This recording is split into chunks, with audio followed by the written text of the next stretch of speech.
A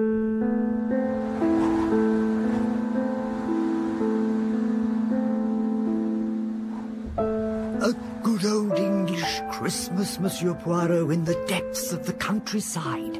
Logs crackling in the open fire, the Christmas tree, the crackers, the turkey, and of course, the traditional Christmas pudding.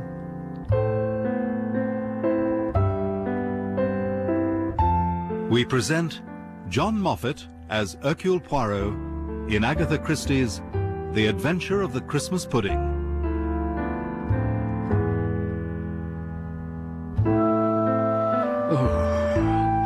I have never cared for the English winter. It is cold and damp and dark. Over the years, I have learned that the only way to survive is to shut myself up in my apartment with the radiators turned up and draft excluders everywhere. So, you can well imagine my horror when Mr. Jesmond, that most polished and discreet of diplomats, actually proposed that I should spend Christmas in an English country house. Parts of it actually date from the 14th century. No, in the winter I do not leave London, except perhaps for Egypt or the Riviera. I do not think you quite appreciate what a very serious matter this is. The future of His Highness, and indeed of his entire country, rests in your hands. By Mr. Jesmond's side sat an olive-skinned young man who gazed down at his well-polished shoes with an expression of the utmost misery. Let me, to employ a rather tiresome phrase, put you in the picture. His Highness, as I'm sure you are aware, is the only son of the ruler of a state whose interests have always accorded with those of Great Britain. Recently, the country has been passing through a period of some unrest, led by factions opposed to westernization.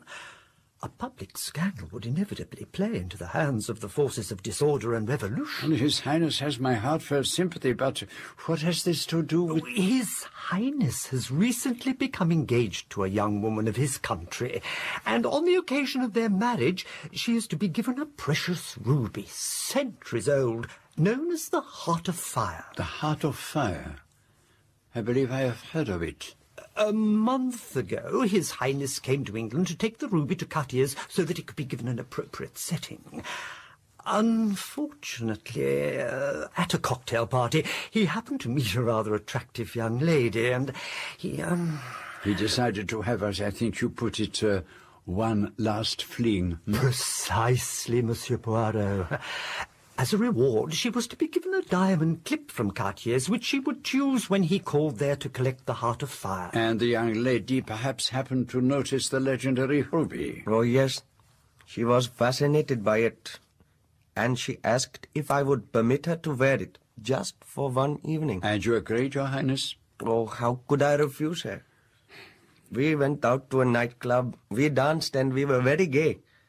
And then she left our table to powder her nose. And she did not return? She did not return. And did you call in the police? Oh, no. Why not? They can be very discreet, the police, and they are better equipped than I am to carry out an investigation of this kind. It is quite out of the question. If we involved the police, it would inevitably result in proceedings in court. His Highness is very young. It would be a great pity if his whole future were to be blighted for one youthful indiscretion. Have there been any notes of ransom, any suggestions of blackmail? Nothing. The girl and the ruby both seem to have vanished into thin air. And you wish me to recover it, this ruby? I need hardly tell you how greatly your cooperation would be appreciated in the highest quarters. There is just one thing. Perhaps I am being excessively stupid, but I do not see the connection between the theft of this ruby and my having to spend Christmas in a drafty old manor house. Oh, there will be no drafts at King's Lacey, I assure you. There is all-fired central heating and a splendid hot water system. Radiators in every bedroom. You may even find the house too warm. No, that is most unlikely. But I still do not understand. why am I to go there? Well, you see, Monsieur Poirot, when the young lady was in His Highness's apartment, he just happened to overhear... She had no idea I was there. She thought I had gone out. Of course, His Highness did not intend to eavesdrop. And I heard her say on the telephone the words, King's Lacey, December 21st. And was she giving someone this information, or was she being instructed to go there? I do not know. It is not very much to go on. It may have nothing to do with the theft of the ruby at all. Ah, but there is something more. I have been informed that a young man who has a keen interest in the international jewel market is spending Christmas at King's Lacey. A Mr. Lee Whitley. And what is the name of this young lady? I didn't learn her name. And do you have a photograph? I am afraid not. But she has blonde hair and is about 4 inches shorter than me. Please say you will go to King's Lacey, Monsieur Poirot. But how am I to explain my presence there? Oh, that can be managed very easily.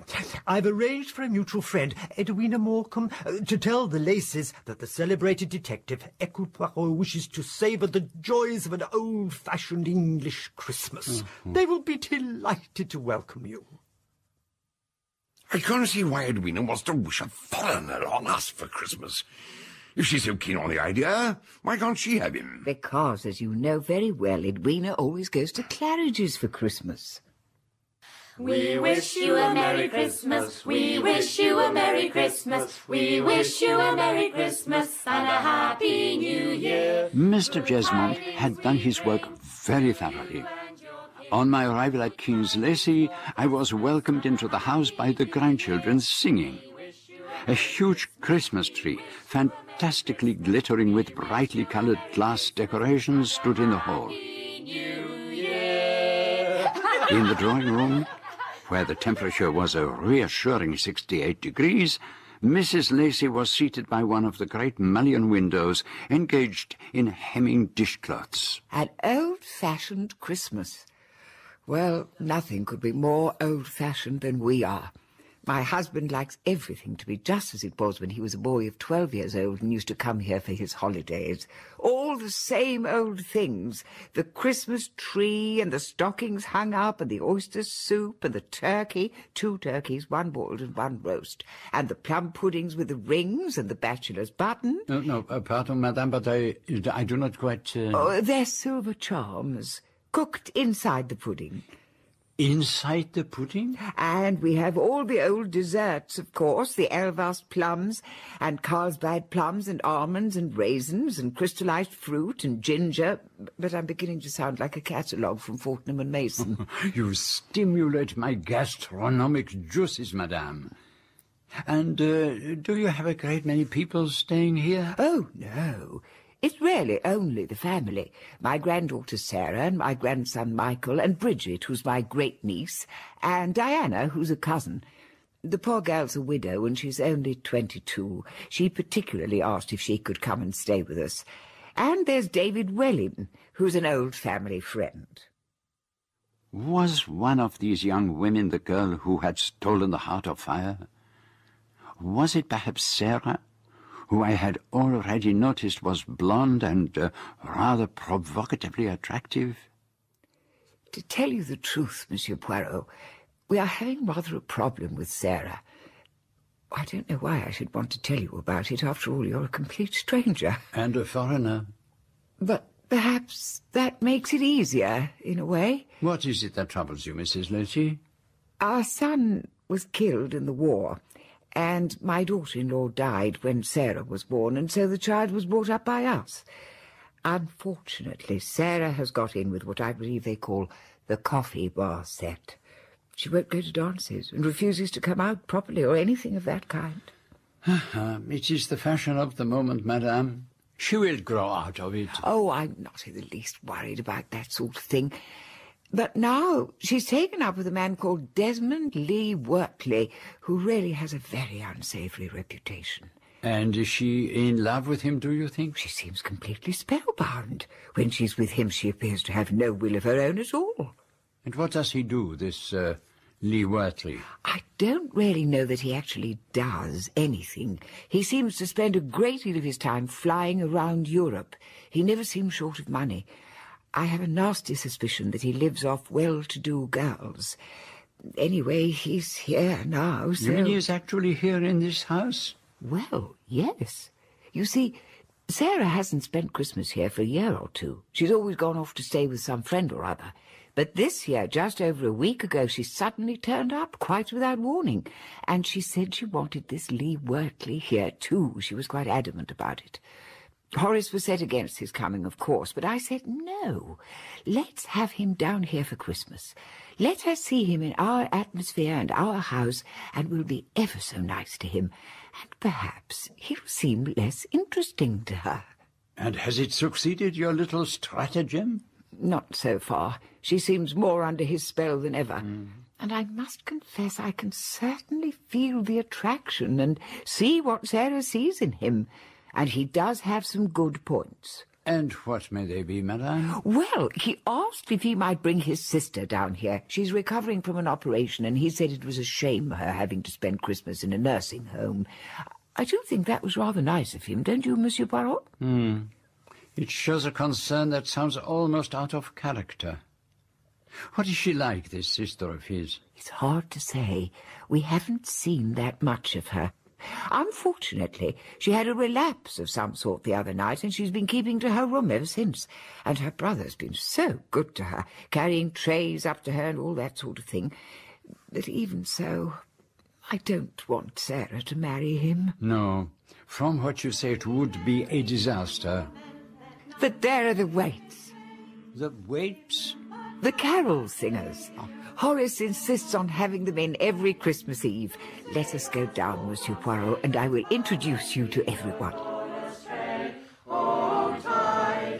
It was a scene like an old-fashioned Christmas card, with the singers grouped in front of the tree, while the young people darted about hanging up holly, putting branches of laurel behind the pictures. I had no idea anything so idiotically archaic still went on. How you can stand it all is beyond me. Desmond Lee Wortley wore a fisherman's jersey and tight black jeans. His hair was long and unkempt, and it seemed doubtful whether he had shaved that morning. Oh, I rather enjoy it all. Of course, it's old-fashioned and all that, but it's rather fun, isn't it? Sarah Lacey seemed tense and nervous. Could it have been my presence there that made her so ill at ease? Bravo! That was simply splendid. Now, come along to the kitchen, all of you. I'll find you something to keep the cold out before you set off again.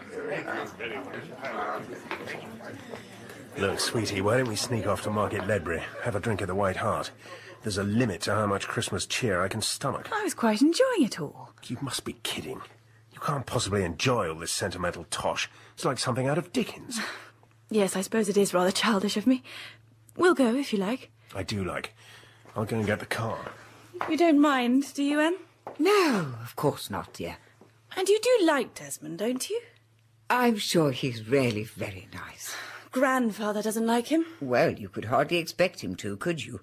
But I dare say he'll come round when he gets used to the idea. Well, I don't care what Grandfather thinks or says. I shall get married to Desmond whenever I like. I know, dear, I know. But do try to be realistic about it. Your grandfather could cause a lot of trouble, you know. It doesn't matter if he cuts me off without a penny. Desmond's got pots of money. I wasn't thinking of that. You're not of age for another year. But I expect Horace will have come round by then. I'll do my best to hold out. You are on my side, aren't you? I only want you to be happy. But here's Mr. Lee Wortley with a car. I rather like those very tight trousers young men wear nowadays. They look so smart. Only, of course, it does rather emphasize knock knees. I went up to my room to change for dinner, and then I heard the sound of an aeroplane flying low overhead. There must be an airfield somewhere close by. The Lacys had very kindly arranged for a telephone to be put at my disposal. It was understood that the famous detective was engaged upon a case, and I thought it was time to share my thoughts with Mr. Jesmond. Sarah Lacey, but Edwina told me she was a perfectly enchanting girl. Even perfectly enchanting girls, Mr. Jesmond, can sometimes go astray.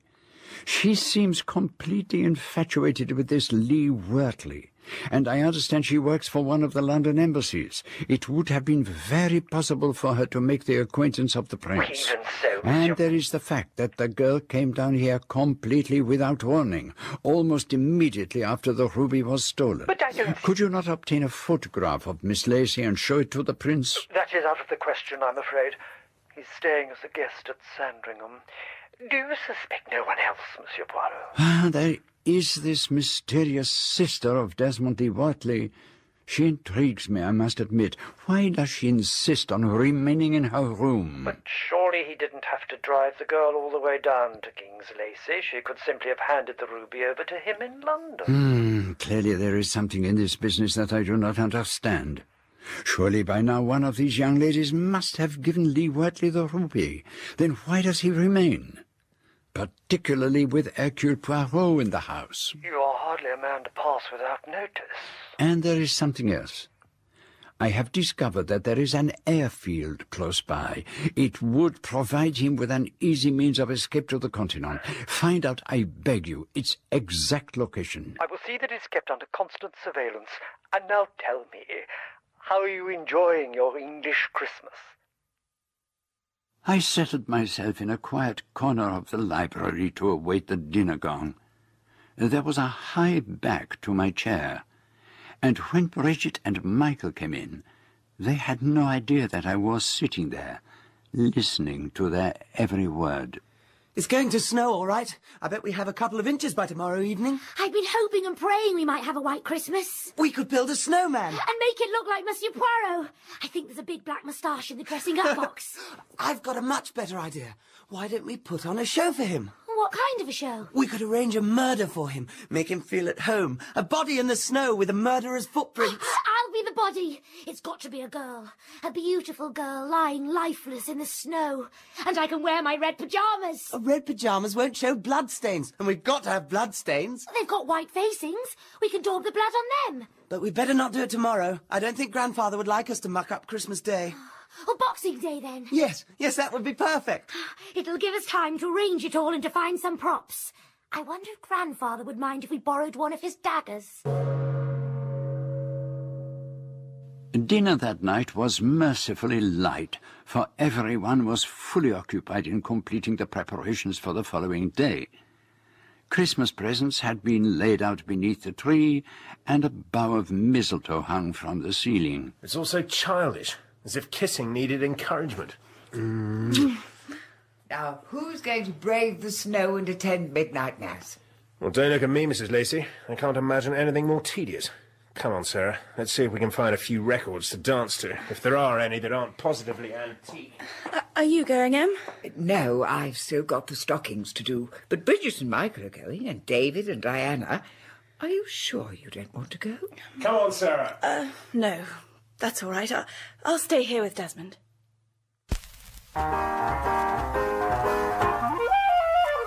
Midnight mass? What a thing to call it. Bit popish, if you ask me. Really, Horace? Huh? Oh, yes, of course. Oh, yeah, I quite forgot. Yes. Pardonnez-moi, Mr. Poirot. It does not matter in the least, Colonel. Matins is good enough for anybody, I would say. Proper Sunday morning service. Hark the herald angels sing, and all that. Yes, my dear, that's what we do. But the young ones enjoy the midnight service. I think they find it rather exciting. Well, Sarah, that fella of hers weren't at all excited at the prospect. Well, there I think you're quite wrong, Horace. Sarah really did want to go, but she didn't want to say so. Beats me why she cares what he wants. When she's with him, she seems to have no mind of her own. I hope they won't keep that frightful racket going on all night. It was time to retire. My bedroom was well provided with radiators, and my bed was, of course, a four-poster. A note was lying on the pillow. Don't eat none of the plum pudding. One who wishes you well. Huh. How very unexpected. A very happy Christmas to us all. Happy Christmas!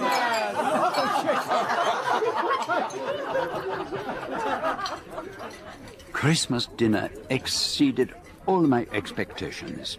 It was indeed an experience formidable. The fireplace was ablaze with enormous logs, and in the center of the dining table was a pyramid of holly surmounted by a figure of Father Christmas holding a sprig of mistletoe. As I had been promised, there was oyster soup and turbot and 2 enormous turkeys with chestnut stuffing. And now it is time for the Christmas pudding. Oh, come on, Michael, Christmas pudding! I do hope old Pebble will be able to manage it all right. He's carried in the pudding every year that I can remember, and he regards it as his right. He's well over 80 now, and his hands and knees do shake so. Here he comes, and I'm keeping my fingers crossed. Oh, but it is on fire. Of course it is, Monsieur Poirot. Thank you, Peveril. You can leave the rest to me. Happy Christmas, Mum. And a very happy Christmas to you, Peveril. Happy Christmas! You have to make a wish before the flame dies down. Quick, Monsieur Poirot. But what was I to do? Suddenly, I remembered the note that had been left on my pillow. Was the pudding poisoned? But my portion could not possibly have been different from everyone else's. I looked around me. Lee Wortley was eating with evident enthusiasm. I could hardly refuse. Go on, Mr. Poirot. Won't bite you. I raised a spoonful of pudding to my mouth and tasted it. It was delicious. Mrs. Ross has certainly excelled herself. Much the best we've ever had. I was about to eat another mouthful when something fell from my spoon onto my plate. You've got one of the lucky charms, Monsieur Poirot. May I see? Of course, mademoiselle. Oh, it's the bachelor's button. Monsieur Poirot's got the bachelor's button. It means that you're always going to be a bachelor, Monsieur Poirot. Ah, my dear young lady, I have been a bachelor for many long years, and it is unlikely that I shall change now. Confound it, Emmeline. Why on earth did you let Mrs. Ross put glass in the pudding? Glass? What on earth are you talking about? There. You see, might have broken a tooth or swallowed the damn thing. Got appendicitis. But what is it, Horace? It's a bit of red jewellery or some sort. Could it have come out of a crack? You permit that I take a look at it, Colonel? What? Yeah, well, of course. Yes. Go ahead. The light gleamed from the stone's facets as I turned it about. It was the Prince's ruby, the heart of fire. Somewhere around the table a chair was pushed sharply back and then drawn in again, but I could not be certain whose it was. It's beautiful. Is it real? Don't be an ass, Bridget. If it was real, it'd be worth thousands and thousands of pounds. I glanced round the table, but Sarah was examining a charm she had found, and Desmond Lee Wortley was gazing out of the window. I dropped the stone into my pocket. The older members of the family crept upstairs for a greatly needed siesta, but I wanted to find out about that Christmas pudding, and I made my way to the enormous old-fashioned kitchen to pay my compliments to Mrs. Ross. I'm glad you enjoyed it, sir. Enjoyed it? But you are a genius, Mrs. Ross. Never have I had such a wonderful meal. And the Christmas pudding, magnifique. Oh. Ah, that must have been a homemade recipe, surely, not a bought one. That's most perceptive of you, sir. For years, Mrs. Lacey has had her puddings delivered from a London store. But this year, somewhat must have gone wrong with the order, and by the time she had realised what had happened, it was too late. "Oh, Mrs. Ross," she says, "do you think you could help us out?" Well, this was only just before Christmas, and a good pudding ought to be made weeks before, and then allowed to wait. So when did you actually make the pudding, Mrs. Ross? 4 days ago, sir. But I still kept to the old custom. Everyone in the house had to have a stir at pudding and make a wish. And so they all came into your kitchen? Oh, yes. Master Michael and Miss Bridget and Miss Sarah and Mr. Welling and Miss Diana and Miss Lee Wortley all had a stir and a wish. Miss Lee Wortley? Mm-hmm. And what about her brother, who does not care for the old Christmas customs? Did he stir the pudding? Oh, no, sir, he wasn't here. He didn't come down till following day.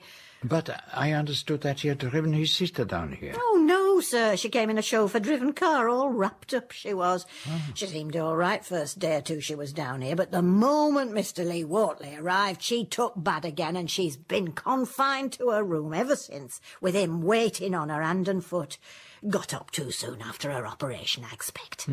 What kind of girl is she? Does she resemble her brother? Well, not as far as I could tell, sir.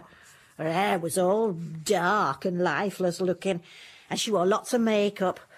I suppose she was trying to cover up that she still looked so poorly. And do you make just the one pudding, Mrs. Ross? Oh, no, sir. I always make 4. 2 large ones and 2 smaller ones. The other large one I planned to serve on New Year's Day, but as it happened, that was the one we had for Christmas dinner. Oh, and why was that, Mrs. Ross? Well, sir, we have a special Christmas mould, a china one with holly and mistletoe on top, and Mrs. Lacey wanted to have Christmas Day pudding boiled in that. But when Annie was getting it down from Chelfint larder, she slipped and dropped it, and it shattered. Well, I couldn't serve that, could I? So we had to have New Year pudding instead. How very interesting. Now, you will permit me to give you a little acknowledgement of my appreciation? Oh, well, that's very generous of you, sir. And I wish you a very happy Christmas and a prosperous New Year.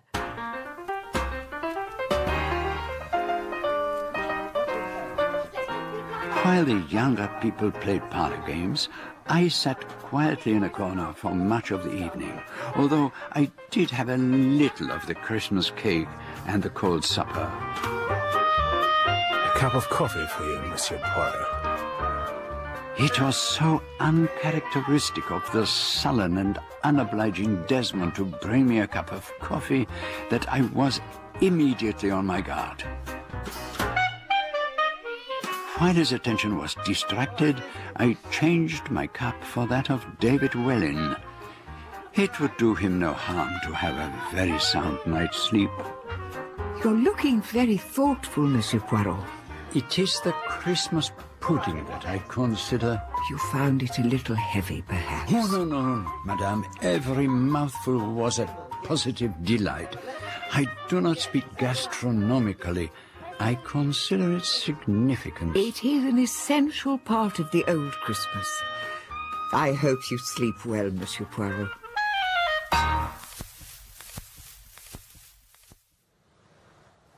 But I did not go to sleep.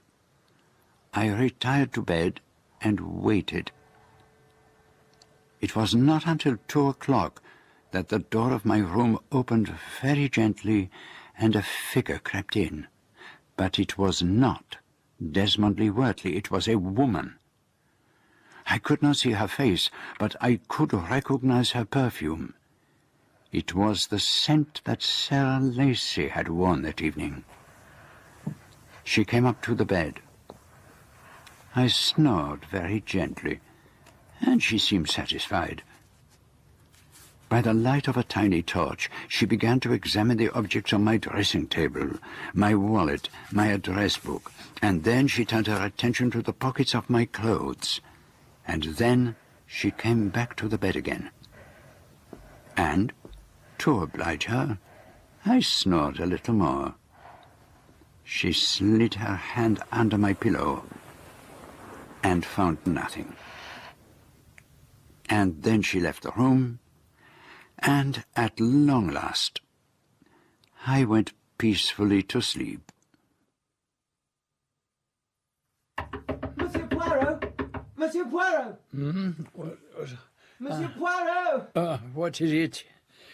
Come in.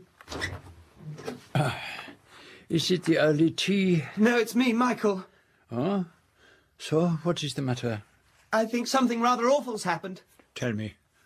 What is it? It's Bridget. She's lying outside in the snow. She doesn't move or speak. I think she might be dead. I think somebody's killed her. Oh, mon pauvre enfant. Lead the way. I will follow. There, you see? What do you think, Monsieur Poirot? Oh, mon Dieu. 'Tis like something on the stage. Yes, it doesn't seem real somehow, does it? And do you see the footprints? Yes, we must be careful not to disturb the footprints. That's why I wouldn't let anyone go near until you'd seen her. I thought you would know what to do. All the same, first we must see if she is still alive. Now stay here. I will approach from the other side so as not to disturb the footprints. They are very clear. The footprints of Bridget and a man going out together to the place where she lies, and then the man's footprints come back, but the girls do not. They must be the footprints of the murderer. Exactly. A long, narrow foot with a rather peculiar type of shoe. Now, who have I seen wearing shoes that would make that kind of print? What on earth's going on? What's happened to Bridget? It looks as if she's been... Yes. It looks like murder, does it not? But who on earth would want to kill her? It's unbelievable. There are many things that are unbelievable. Now, let me see. Is this another of your silly stunts? We were just having a bit of a rag, but... Oh, mon Dieu. But it is true. What do you mean? We must send for the police at once. One of you must telephone them immediately. I think it's time to come clean, Monsieur Poirot. We thought we'd lay on a Christmas murder for you, just to make you feel at home. I hope you're not angry, sir. Come on, Bridget. The game's up. You must be half frozen to death already. She does not seem to hear you. You are certain this is a joke? Yes, of course it's a joke. Oh, come on, Bridget. Stop playing the fool. What's the matter with her? Mr. Lee Wortley, will you please feel her pulse? All right, if you really want me to. I can't feel anything at all. My God, she really is dead. Yes. Someone has turned the comedy into a tragedy. What do you mean? You see the footprints? The set that go and return bear a strong resemblance to the prints you made coming here, Mr. Lee Wortley. But why the devil should I want to kill Bridget? I wonder. She's clutching something in her hand. What is it? It's that damn thing out of the Christmas pudding. Are you sure? Of course I'm sure. See? You should not have picked it up. Nothing should have been disturbed. But I haven't moved the body, and this thing is evidence. It ought to be taken to the police. I'll go and ring them now. I don't understand any of this. What's it got to do with Desmond? And where does that thing in the Christmas pudding come into it? You do not know, mademoiselle? Of course I don't know. Let us go back into the house. Come, Michael. But poor Bridget... She must remain there until the police arrive. We can do no good by staying out here. That's Desmond's car. Where is he going? To the police station, I suppose. But I thought he was going to telephone. Why did he take the car? He just came rushing into the house. He said something about Miss Bridget being killed, and he had to ring police. He tried phone, but he said the wires must have been cut, and he'd have to drive over there. Give me the telephone, if you please, Mrs. Ross. Here you are, sir. There is nothing at all wrong with the phone. But what are you going to do about poor Miss Bridget? You can't just leave her out in snow. Come to the window, all of you, and look out into the garden. What do you see? There's nothing there. Has somebody taken her away? You wanted to stage a little mystery, and there you have it. The case of the disappearing body. Do you mean to say you've been having me on all this time? Mrs. Ross, will you be so kind as to take a tisane up to Miss Bridget's room and to assist her to remove the tourniquet on her arm? It must be rather painful by now. Oh, of course, Mr. Parrow. Nice cup of tea. So you knew all along? I heard you planning your little divertissement on Christmas Eve. Last night I went to Mademoiselle Bridget and told her I knew all about it. I asked her if she would play a part for me. She did it very cleverly. She even made the footprints with a pair of Mr. Lee Wortley's shoes. But what's the point of it all? And what's any of it got to do with Desmond? Michael, I think it is time you went to Mademoiselle Bridget to see if she has recovered. I would never forgive myself if she had caught a fluxion de poitrine. Yes, but aren't you going to tell us what all this is about? All in good time. But first I want a word in private with Mademoiselle Sarah. Of course, Monsieur Poirot.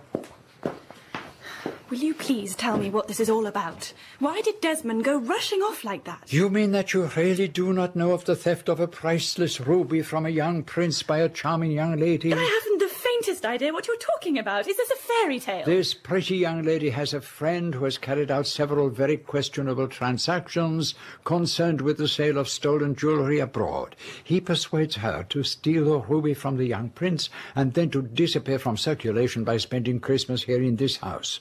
He will contrive to get himself invited to King's Lacy, and the young lady will hand over to him the ruby.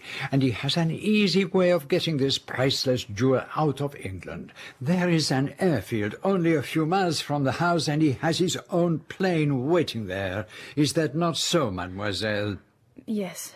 We were planning to elope.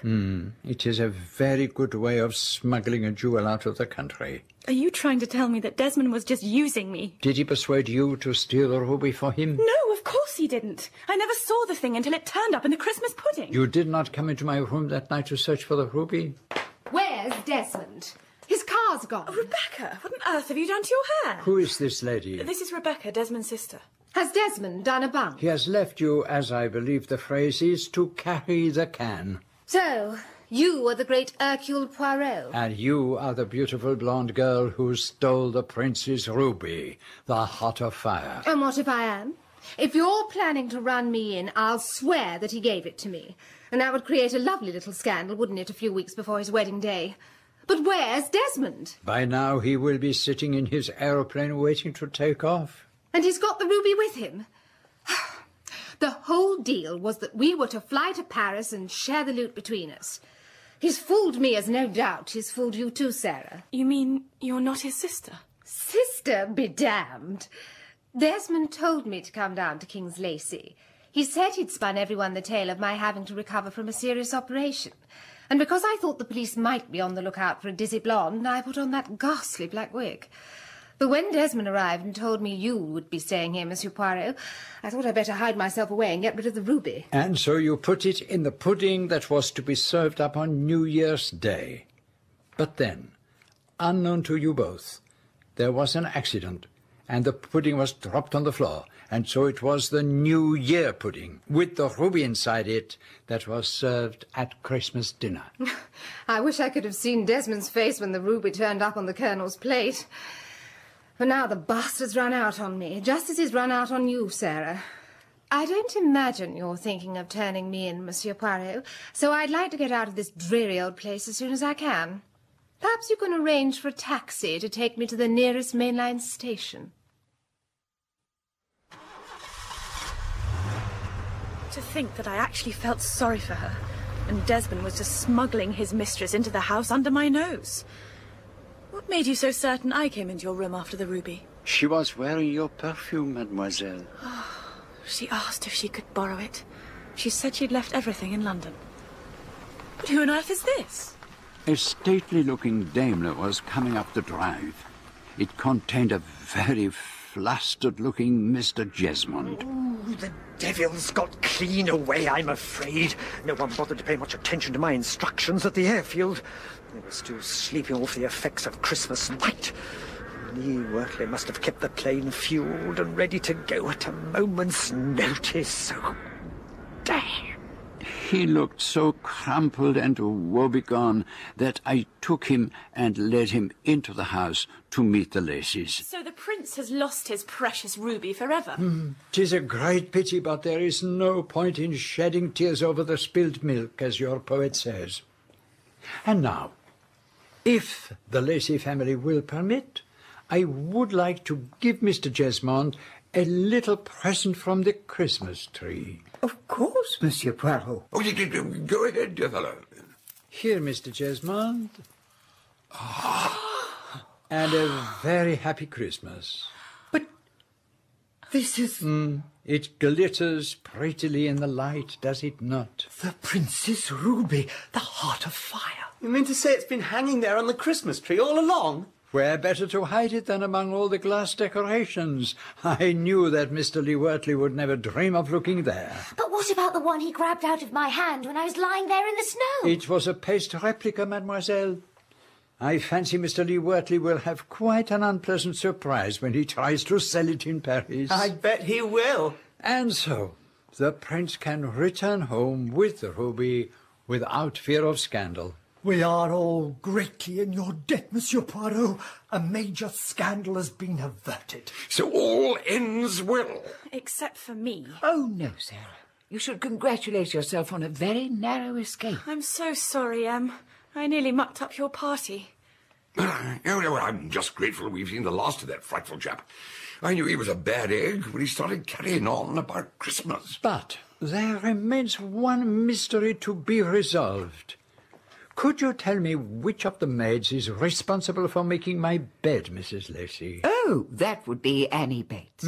I would like to have a word with her, if you permit. I think you'll find her in the scullery, Monsieur Poirot. Don't eat none of the Christmas pudding. Did you write that, Annie? I didn't mean no harm, sir.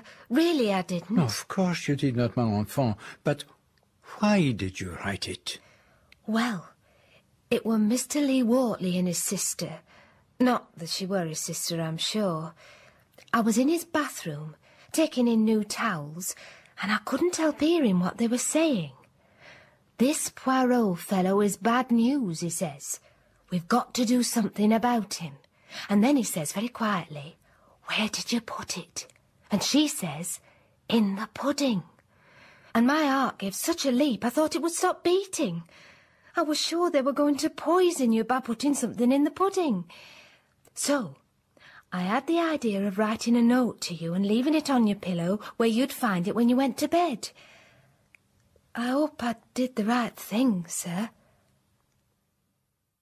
And to think I actually believed that you'd come down here to experience an old English Christmas. But I suppose a detective is never really off duty. Alas, madame, that is unfortunately true. But my stay here has nevertheless brought about a wonderful transformation. I used to be like your Scrooge and say that Christmas was all humbug. And now? Now? I think I could make a habit of it. Then you must come again next year. We can play all the old Christmas games. Hunt the Snipper, Dumb Crambo, Snapdragon, and we could have recitations. And M's speciality is Christmas Day in the workhouse. I do a magnificent Wreck of the Hesperus. I shall look forward to it.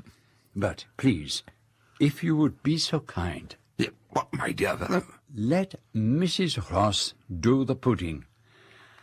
I cannot imagine Christmas without it.